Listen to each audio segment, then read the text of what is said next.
Chapter 7, in which I am exposed to the city, and the lure of the silver screen, and orange pop.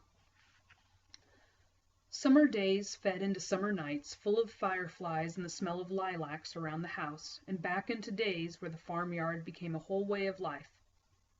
Any concept of an outside world was lost in the endless games and new ideas Harris conceived. But when I'd been there 2 weeks, long enough so that the other parts of my life were all but forgotten, and I was content to stay there and play forever, a day came when there was a change in the routine. Actually, the day was much of the same.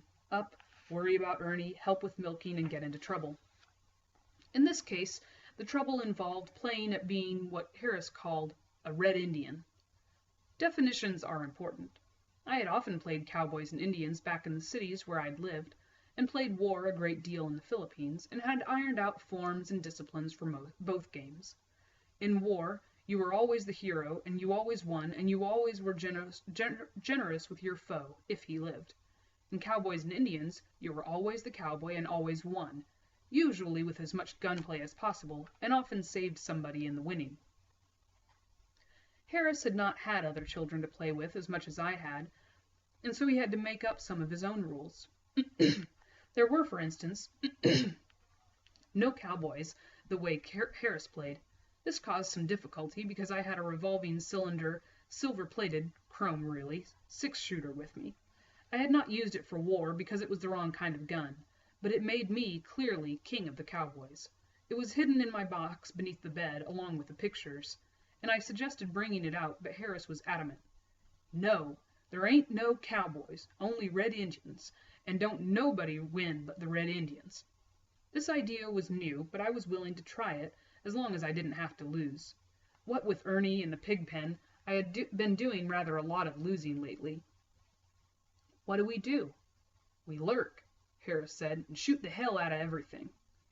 I worked my imagination around and figured a way a Red Indian could have come up with a silver-plated 6-shooter, something to do with barter and some ponies, but Harris again shook his head. You never in your life saw no Red Indian with a silver 6-shooter. Well, what do we shoot with, our fingers? It was a lesson to me to never, never underestimate Harris. He took me around to the back of the granary. There had once been a chicken pen back there, years and years before. It had all fallen down and rotted away, but willows had grown where the chicken yard had been. Fed by the chicken manure, the willows had gone crazy and made a stand of perfectly straight limbs so thick it was almost impossible to get through them. They were every size, from as thick as a little finger to 1 inch across. Harris pulled a butcher knife out from beneath the granary.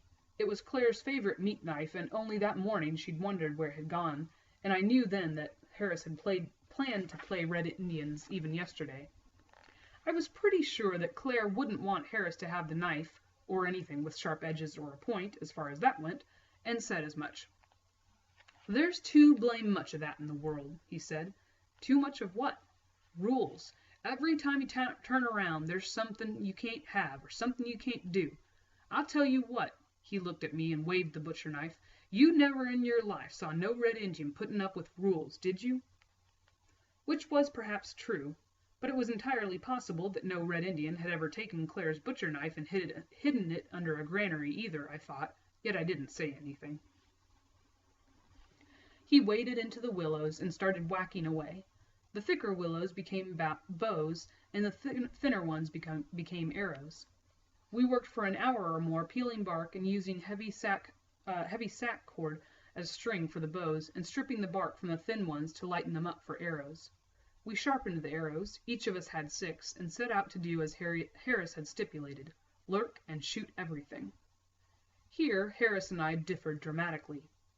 I thought he meant literally things. I was content to shoot at dirt hunks, mounds of hay, clumps of horse droppings, and just pretend they were settlers or cowboys or cavalry. Harris took it to the next higher plane of realism and went for living objects, cows, horses, and pigs. I hesitated. Clearly this violated some rule, or we, as I pointed out to Harris with what I thought to be impeccable logic, would have seen the grown-ups out shooting the animals with bows and arrows. They won't see us anyway, Harris pointed out. We'll be lurking. He convinced me. Not directly, but I had started to consider the secondary benefits of this approach. The truth was, I had two formidable enemies at the farm. One was Vivian, who had driven my testicles up somewhere around my tonsils and my head down between my shoulders. I still twinged when I thought of her. The second deadly adversary was, of course, Ernie. It was all right to play Red Indians and imagine enemies, I thought, but how much better to have real enemies to shoot at. We lurked. Harris led off and I followed, mentally awaiting my chance to get a shot in at Ernie or Vivian, who was out in the pasture in back of the barn. Harris shot at the sows. I shot at the sows. The arrows bounced off their sides without hurting them, though they squealed and acted in other ways just like surprised cavalry. Harris shot at a chicken. I shot at a chicken. We both missed, chickens being a much smaller cavalry than pigs, and undaunted, we headed around the back side of the barn. I was watching to the rear, hoping for a shot at Ernie, and turned to the front just in time to see Harris take a quick shot. There had been a small patch of gray fur by the edge of the corner of the barn, not much bigger than the palm of my hand, so small that Harris would normally have missed. And he would probably have missed, but he shot instinctively, and his reflexes carried the day. This time he hit perfectly. The sharpened point plunked into the center of the fur, and there was a screech like somebody drawing 1,000,000 fingernails across blackboards, and about 50 pounds of really angry lynx looked back around the corner, directly into Harris's eyes, his soul. "Oh," he had time to say. "Buzzer! No, Buzzer! I'm sorry, Buzzer! I'm really sorry, Buzzer! No, please, Buzzer!" He had thrown down the bow and by this time was running across the yard, trying either to make the granary or the house. It didn't matter which, because Buzzer was on him in 3 bounds, and the two of them were rolling in a cloud of dirt and screeches. "He's killing me!" Harris screamed. "Help me!" Arms and legs and paws and tufted ears seemed to be everywhere. I was worried about Harris, though I didn't think he could be killed by anything, but I wasn't about to cross Buzzer. I yelled, "Buzzer, you stop that now," which of course had no effect at all. The fight kept roiling and boiling, and I'm not sure what the outcome would have been, but suddenly the screen door on the house swung open, and Claire was standing there, her hands in her apron. "Harris, you quit playing with Buzzer now and come inside. We have to get ready for town." And that stopped Buzzer. When the dust settled, he was standing on top of Harris, looking at Claire, spitting out bits of bib overall, his stump tail wriggling happily. "Get off me, you gooner," Harris said. "Didn't you hear? We got to go inside." He rolled out from under Buzzer and stood.